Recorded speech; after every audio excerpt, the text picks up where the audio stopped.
Hey guys, it's me again, and today on this series of Tier 10 ships versus aircraft carriers, we'll be starring the unmanned US cruiser, the Smolensk, which I just recently bought from the armory a few days ago. So, okay guys, in case you're new to this series, what we do is we take a Tier 10 cruiser and have it face against Tier 10 aircraft carriers in 3 rounds. The first round being against 3 Midways, the second against 3 Hakuryus, and the third one against 3 Audaciouses. I'm still learning how to pronounce the name. So, anyway, what we do, I take a selected Tier 10 ship, play around in, try to fight against each of them, try to destroy them all, and try to destroy them all. In addition, we've also got some scores here. And also, we'll also be measuring which carrier was actually the hardest to take on for this particular Tier 10 cruiser. In addition, there will also be scores I'll mention now. The scores for this round will be, scores for this entire match will be the most amount of damage dealt by each carrier.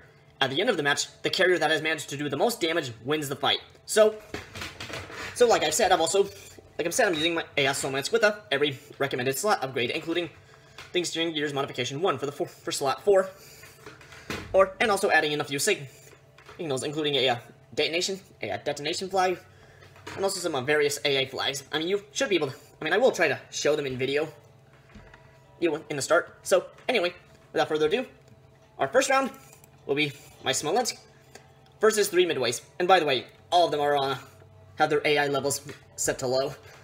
I mean, I always do this with every fight as well.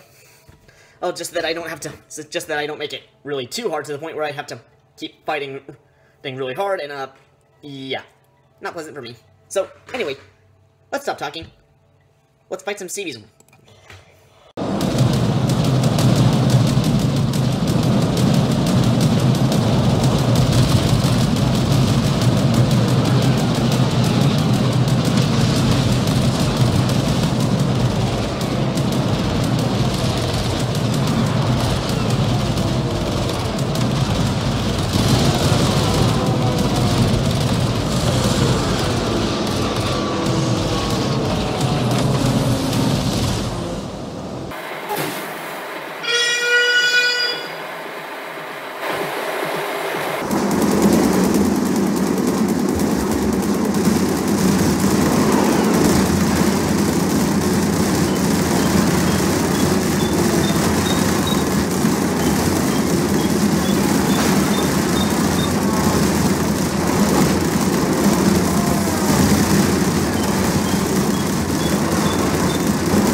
one of the hardest parts of this challenge is actually figuring out which planes are the biggest threat.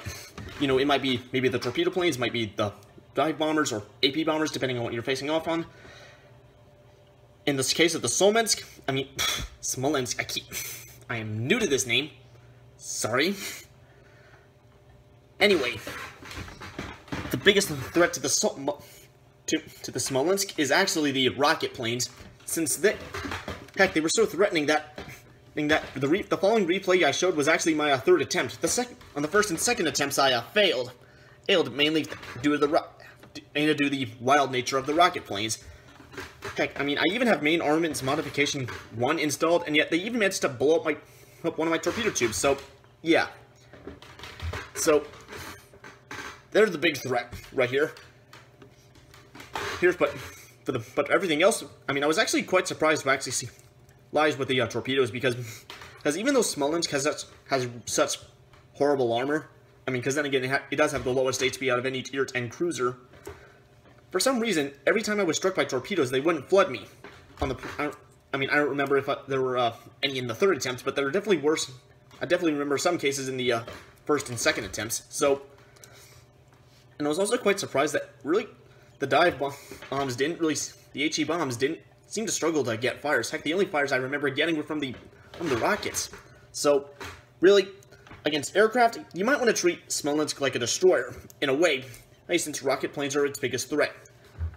I mean, it still does a good job at dodging torpedoes. I mean, not quite as great as a destroyer, but at least it can do it thanks to me installing the rudder shift upgrade in slot 4. So, but next up, we're now against 3 Hakuryus. Now, this is where things are going to get interesting, because the Hakuryus use HE bombs. AP bombs. Unlike the Midway and, spoiler alert, the Audaciouses, which only use HE bombs. So I wonder how much different it'll be against AP bombs. I don't know. We shall see if AP bombs are more threatening to this ship than HE bombs are.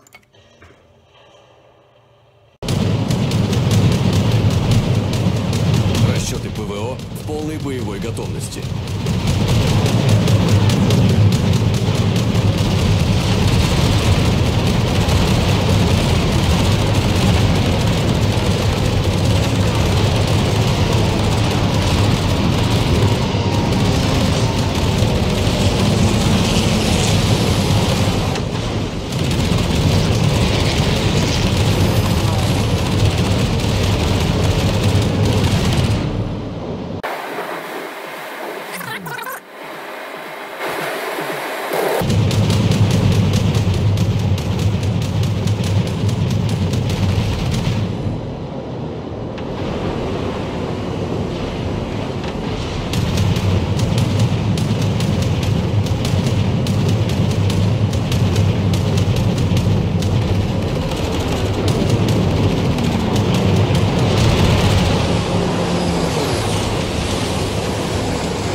So, you might have noticed in that last bit I smoked up and then suddenly got hit by rockets. Well, the truth was, I had meant to turn on defensive AA fire, but accidentally activated smoke. So, I mean, even if I didn't put up smoke and activate defensive AA fire, I think I would have still been hit anyway. So, now I can't really analyze what the AP bombs would have really done to my Smolensk, because practically I got hit by none of them, thanks to having and even without defensive AA fire ready. And yeah, I was still able to fend them off. So, either way, just like the Midway, most of the torpedo damage, the damage was actually coming from the rocket planes, just like on the Midways. So, so fighting them wasn't too much different, apart from the fact that the Hakuryus aren't quite as well armored as a Midway, and also don't have as much HP. Now let's go a bit in between all that, against 3 Audaciouses, and see if the British are any meaner.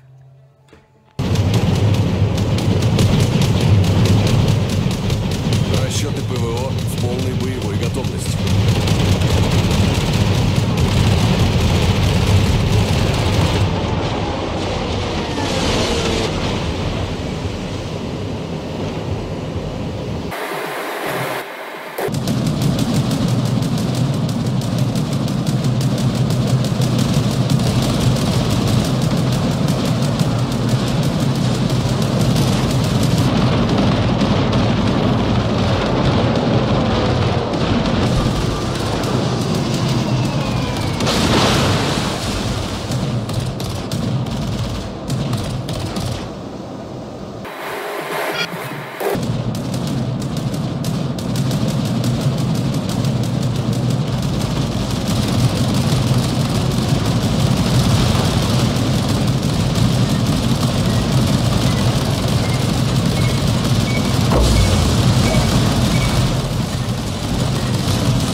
So,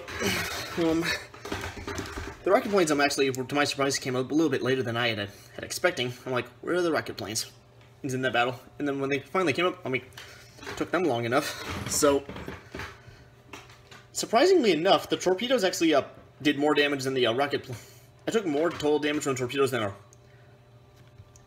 rockets. Well, that's mainly because, as a few times mainly that's due to the ship's maneuverability. You know, it's actually rather poor for such a ship that small, which is why I installed. Oh, what's the upgrade name again? Steering gears modification 1, which reduces the rudder shift time by 20%. So, either way. So, they were pretty similar to the Midways, except though on my, when fighting the Hakuryus and the, except though when fighting the Hakuryus and the, oh, so the following replays from my replay for the Hakuryus and the, Audaciouses, that was actually my first attempt. And in case you didn't notice, yes, of course I had 3 attempts on the Midway, because of course I was trying to figure out the big threat, but now that I had the, but of course when fighting the other two, I had figured out the threat, so really once I figure out so I'm not really going to count these two because I hadn't figured out the threat yet. So either way, guys, so I'm actually gonna head back and see how much each one did. So in total, so for the Midways that was only 6.7k damage. Okay, that's damage. Now let's see about the Hakuryus. Let's see how much they did in total. 18.1k. Okay. Okay, well, of course, because, well, crazier rockets. Of course the Japanese have ridiculously crazy rockets. Okay. And Audacious came close at 17k damage, but Hakuryu is once again the winner against my Smolensk here. So, now I'm actually going to show you my Smolensk build as well. I mean, I'm just going to do it right here since I'm filming here. So, slot 1, main armaments modification 1, naturally. In slot 2, damage control system modification 2, Asian 1. Ooh, now I could have also done the engine room protection, but I decided to go with damage control system modification 1. Since the ship has since I figured the ship would have a pretty weak armor, and that would be helpful in the fight. So, and then for slot 3, aiming systems modification 1. I mean, I also could have gone with a main battery modification 1, or a AA guns modification 1, or torpedo tube modification 1. But I decided to go with aiming systems to help for better accuracy as well. I mean, I think it's one of the recommended upgrades, upgrades that Wargaming recommends. Anyway, slot 4, like I've kept already saying, steering gears modification 1, since the ship's maneuverability is not that great for its size. And slot 5, naturally, is the concealment system modification 1, which actually helps a lot. I mean, there are others, but I just decided to go with a concealment system.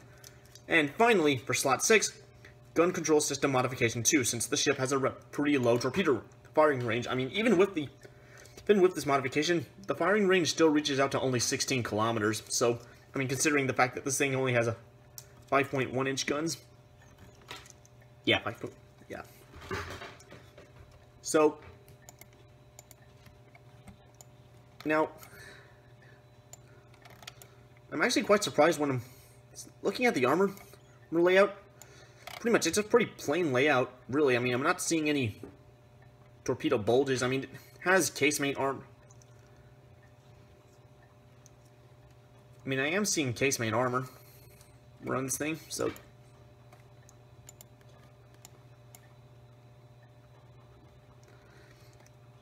I mean, I don't know exactly why I'm not so sure exactly why I wasn't getting flooded from torpedoes. Maybe it was yeah, it's not saying the torpedo hit reduction rate. So anyway, so guys, wait, hang on. Exterior. I'm also gonna check the exterior as well. For exterior, naturally, I have a detonation flag because you never know when it could happen. Then November Froxfort, which speeds up consumable reloading time. And then finally, November Echo Set 7, then which increases the AA damage by 5%, and also from the damage from AA shell explosions, so I guess that really helped as well. So, now what are my thoughts about fighting? It's about fighting the Thunderers. Well, it was... Why I think Thunder? The Audaciouses. I mean, it was a pretty straightforward, pretty similar to the Midway. I mean, especially when using the first defensive AA fire consumable, just easily wiping them out of the sky, and even without it, I was still wiping them out. Not even getting hit. Well, barely getting hit, so, to say the least. So, either way, guys, against all three of these carriers, Hakuryus are definitely the worst one that you could happen to run against. I mean, the planes may seem threatening, but it's the rocket planes that'll threaten you the most, so you might want to have defensive AA fire ready for those planes. Either ways, guys, I hope you enjoyed. If you did, definitely smash that like button and subscribe to this channel. And if you're already subscribed, don't forget to turn on the notification bell so that way you'll be notified every time new videos like this are posted. And I will see you, comrades, in the next video. Bye! Трипаловский.